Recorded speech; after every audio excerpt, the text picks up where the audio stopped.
I spend quite a bit of time on Reddit, and specifically the subreddit for guitar lessons.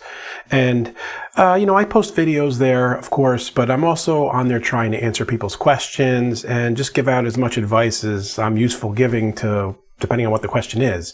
And the one question I see more often than anything else comes from players who have kind of got past that beginner stage and are moving on to like the second phase of their playing, and they just don't know where to go next. Today, in this video, I'm here to give you a definitive answer to what to do next.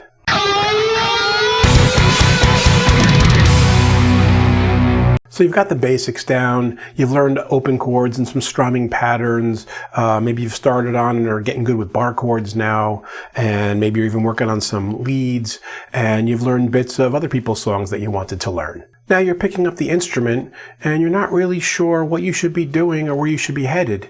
Maybe you're like KR Reed from this Reddit post. So this user on Reddit, KR Reed, is a good example here, and he even talks about having a specific set of goals in a more nebulous fashion. And the text of it is that none of my practice is making me any better. I love to just play for the sake of playing, but someday I'd like to actually gig a little. Lately I'm even having trouble learning songs from tab. My practice consists of playing something I know, then I run a few scales for a while, and then try to learn something new.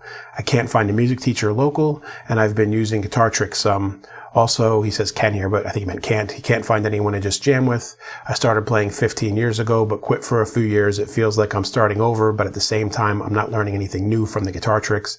Any advice would be awesome at this point. So what's the answer? How do you end the frustration and get excited about playing again? Well, it comes down to one simple question. Why did you pick up the guitar in the first place? Think about it. Why did you pick up the guitar in the first place? We can get so wrapped up in learning those first few basics and just getting comfortable with the instrument that we can lose sight of why it is that we ever picked up the instrument to begin with. In my few decades teaching guitar, I found that the answer to this question generally falls into one of just three categories. One, you heard some songs that really got you excited about the guitar and you just want to learn how to play them. Two, you really want to write your own music, become part of a band, or be part of a team that writes music, and have that whole band and music performance experience. Three, you just want to casually play, maybe learn a couple songs, maybe write a few little ditties and pick it up and play at parties, but never really get too in-depth with it, just enough to be proficient. So with any of these goals, there's a unique roadmap that you would take to get to the end point, or there's really no end point with guitar, but to get to that area of playing guitar and reach those goals. And of course, at any time, any one of these goals can kind of morph into the others. There's a lot of people that just wanted to learn some cover songs and were real good at it, maybe ended up playing in a cover band, and then the next thing they know, they're writing their own music, and then it becomes the band experience thing instead. So now let's talk about the best course of action for each one of these goals. So one, if you're just looking to learn a bunch of cover songs and you are excited about certain guitar players or certain bands, you need to do a couple of things to get there. The first is to learn how to read guitar tab. Get good with that so you can find the songs online and play along with them.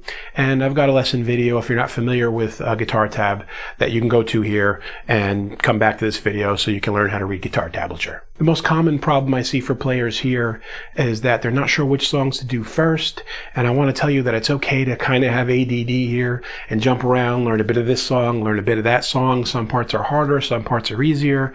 You don't really know going into it what's going to be the most difficult until you pick it up, read the tabs, whatever, and start trying to play the music.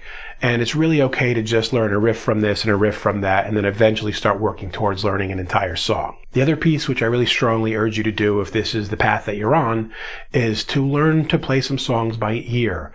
You can always use the tabs after you tried to figure it out yourself and check and see how close you were.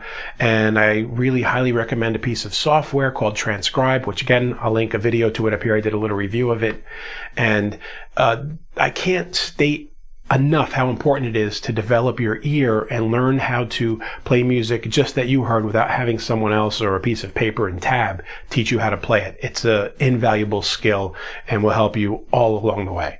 If your goal was the second thing and you want to have that band experience and be writing your own music, there's a few more steps along the way. It's a longer highway, let's say, on the roadmap for reaching your goal. Now, I still suggest that you learn other music that you like so that you develop skills and abilities to kind of learn what you're hearing, and that you also spend time, of course, learning the arrangement of the songs. Now, if you're going to be writing your own songs, it's not just about learning the part, but it is also about learning how the bands you love or the artists you love put the songs together, verse, pre-chorus, chorus, so where they arrange them and how the parts come together, so you can start to get an appreciation and a knowledge for how to write an entire song instead of just play a couple riffs here and there. Next, it's going to be really important to learn some theory and scales. Now, yes, there are a lot of guitar players who have written some great music over the years that don't have a real solid foundation in theory, especially in a lot of the classic rock stuff. But a lot of times what happens is that these players actually do know theory, but they don't know the names for what they're playing. They just kind of learn the patterns, and they don't really know what they're calling it, but they're actually utilizing knowledge of theory without realizing they're doing it. And here I would say that if you spend some time learning theory, learning scales, learning modes, and some chord theory, that you will not be reinventing the wheel. You can bypass some of the trial and error that would happen and get to learning what kind of fits together and what doesn't. And then you can always break those rules, of course. The rules of theory are not, laws, but it's good to know when you're breaking a rule rather than to think you've come up with something brilliant that's actually been done 400 times. Now, again, I have a video series on this, actually, scales and modes, and I'll link that up here. So I feel like Mr. Know-It-All, but I guess that's my job on YouTube, is to try to teach as much as I can. So anyway, what I'm saying is if you want to play to throngs of adoring fans and have that whole total cool stage band experience and be writing good songs, you have to kind of do all these things so you can get to that point. Of course, your first bunch of songs are probably going to be awful, but record. Just come up with ideas, try to make songs, use arrangement styles that you learned from other songs that you love, and just get good at it. Record the stuff, listen back, see how it is, show it to some friends, know that they're going to tell you that you're probably awful if they're being honest for a little while anyway. I've got a whole tape, and yes, I'm talking about magnetic tape because I've been around that long.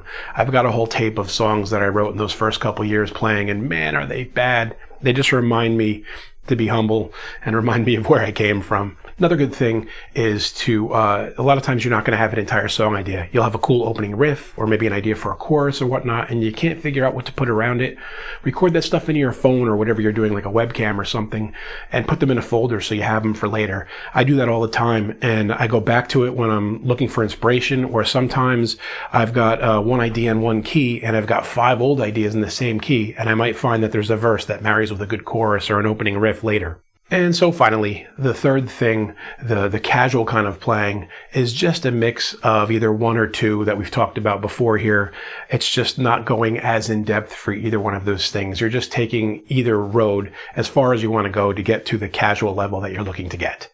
So I hope all this has really answered what is a very common question and gives you kind of a roadmap to go from where you're at now to where you want to be and where you wanted to be when you first started playing the guitar.